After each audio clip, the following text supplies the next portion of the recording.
Andre Carson yang lahir pada tanggal 16 Oktober tahun 1974 di Indianapolis, Indiana, Amerika Serikat, merupakan seorang politikus yang menjabat sebagai perwakilan Amerika Serikat untuk Distrik Kongres ke-7 Indiana sejak tahun 2008 silam.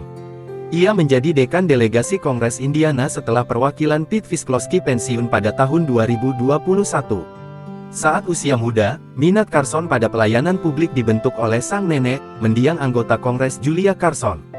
Carson tumbuh di lingkungan yang sulit, dan dia memuji pengalamannya dalam membentuk pandangan kebijakannya mengenai isu-isu seperti pendidikan, keselamatan publik, dan peluang ekonomi. Dari tahun 1996 hingga 2005, saya bekerja sebagai petugas kepatuhan di Polisi Cukai Negara Bagian Indiana, Badan Penegakan Hukum dari Komisi Alkohol dan Tembakau Indiana. Kemudian saya bekerja di Divisi Anti-Terorisme di Departemen Keamanan Dalam Negeri Indiana dan kemudian sebagai spesialis pemasaran untuk Craig Architects dan Engineers di Indianapolis. Saya menjabat sebagai anggota Dewan Kabupaten Kota Indianapolis atau Marion dari tahun 2007 hingga 2008. Ketertarikan Carson terhadap Islam sudah berlangsung semenjak usia remaja.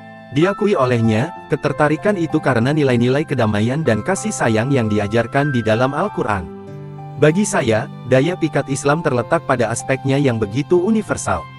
Semua agama mengajarkan universal, tetapi dalam Islam, saya melihatnya secara teratur di berbagai masjid, di mana orang-orang dari berbagai ras, ikut sholat secara berjamaah.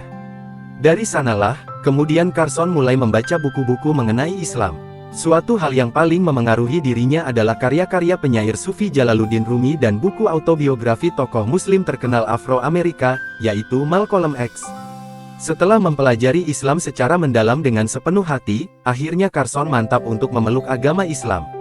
Sebagai seorang politikus Muslim di negara yang mayoritas penduduknya beragama non-Muslim, Carson seringkali menghadapi berbagai kritikan yang menghubungkannya dengan pemimpin Nation of Islam, yaitu Louis Farrakhan.